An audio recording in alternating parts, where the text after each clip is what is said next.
Hi hello అండి, welcome to my channel జ్యోతి ఎస్జేఆర్జీ. ఎంతో టేస్టీగా ఉండే కమ్మనైన గుమ్మడికాయ హల్వాని ఎలా చేయాలో చూద్దాం. పక్కా కొలతలతో చిన్న చిన్న టిప్స్తో ఈ గుమ్మడికాయ హల్వాని ఎలా చేసుకోవాలో చూసేద్దాం. మరి లేట్ ఎందుకు, స్టార్ట్ చేసేద్దామా? ముందుగా స్టవ్ ఆన్ చేసుకొని కడాయి పెట్టుకొని 1 స్పూన్ గీ వేసుకొని డ్రై ఫ్రూట్స్ యాడ్ చేసుకొని దోరగా వేయించుకుందాం.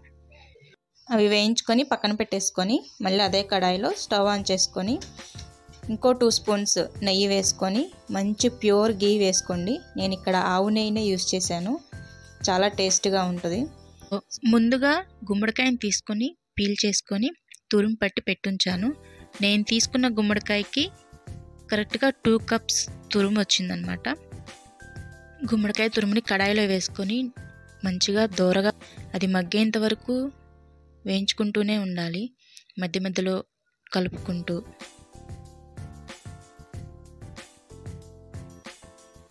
గుమ్మడికాయలో ఉన్న నీరంతా పోయేంత వరకు మగ్గించుకుంటూనే ఉండాలి. ఇది మగ్గడానికి చాలా టైం పడుతుంది. సో మంటని లో టు మీడియంలో పెట్టుకొని మగ్గించుకుంటూ ఉండాలి, మధ్య మధ్యలో కలుపుకుంటూ. అడుగంటకుండా చూసుకోవాలి, అడుగంటితే మళ్ళీ టేస్ట్ మారిపోతుందండి. కావాలంటే మీరు కాసేపు మూత పెట్టేసి కూడా మగ్గించుకోవచ్చు, కానీ మూత పెట్టినప్పుడు మనం 2 సెకండ్స్కి ఒకసారి మూత తీసి మళ్ళీ కలుపుతూ మళ్ళీ మూత పెట్టుకొని మగ్గించుకోవాలి. సో అలా అయితేనే కొంచెం తొందరగా ఫాస్ట్గా మగ్గుతుందనమాట. ఇది ఒక టిప్, నేనైతే అలానే చేశాను. ఇలా కాకుండా ఇంకా ఏమైనా టిప్స్ ఉంటే మీరు కామెంట్ సెక్షన్లో కామెంట్ చేయండి. సో ఇలా దగ్గర పడేంత వరకు మగ్గించుకుంటూ ఉండాలి, మధ్యలో చెక్ చేసుకుంటూ ఉండాలి. ఫస్ట్ టైం కనుక నా ఛానల్ని మీరు విజిట్ చేస్తే please subscribe to my channel and support me. ఇక్కడ చూసారా, నీరంతా పోయింది, గుమ్మడికాయ మంచిగా మగ్గింది. ఈ టైంలో మనం బెల్లాన్ని యాడ్ చేసుకుందాం. నేను 2 కప్స్ గుమ్మడికాయ తురుముకి 1/2 కప్పు బెల్లాన్ని యాడ్ చేశాను. స్వీట్ ఎక్కువగా తినేవాళ్ళు 2 కప్స్కి 1 కప్ బెల్లం వేసుకోవచ్చు. మా ఇంట్లో అయితే కొంచెం స్వీట్ తక్కువే తింటారు, అందుకే నేను 1/2 కప్ మాత్రమే వేశాను. అయినా నేను వేసిన కొలతలకి కరెక్ట్గా టేస్ట్ బాగుంది, సరిపోయింది.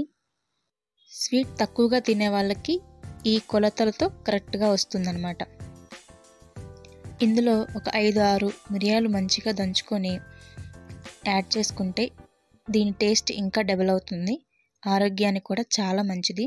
బెల్లం వేసాక కొంచెం లూజ్ అవుతుంది, సో ఇలా దగ్గర పడేంత వరకు వేయించుకుంటూ ఉండండి. దీనిలో కొంచెం పచ్చికోవా వేసుకుంటే చాలా బాగుంటుంది. ఒకవేళ పచ్చికోవా మీకు లేదనుకుంటే మంచి చిక్కటి పాలను కూడా యాడ్ చేసుకోండి. ఈ టైంలో మంటని లో టు మీడియంలో పెట్టుకొని కలుపుకుంటూ ఉండాలి. ఇక్కడ చూసారా, ఆల్మోస్ట్ దగ్గర పడింది, చిన్న చిన్న బబుల్స్ ఫామ్ అవుతూ ఉన్నాయి. ఇలా అయిపోయినప్పుడు డ్రై ఫ్రూట్స్ యాడ్ చేసుకొని స్టవ్ కట్ చేసుకుంటే అయిపోతుంది. అంతే, ఎంతో టేస్టీగా ఉండే గుమ్మడికాయ హల్వా రెసిపీస్ రెడీ. మీరు కూడా ట్రై చేసి ఎలా వచ్చిందో కామెంట్ చేయండి. వీడియో నచ్చితే లైక్ చేయండి, సబ్స్క్రైబ్ టు మై ఛానల్.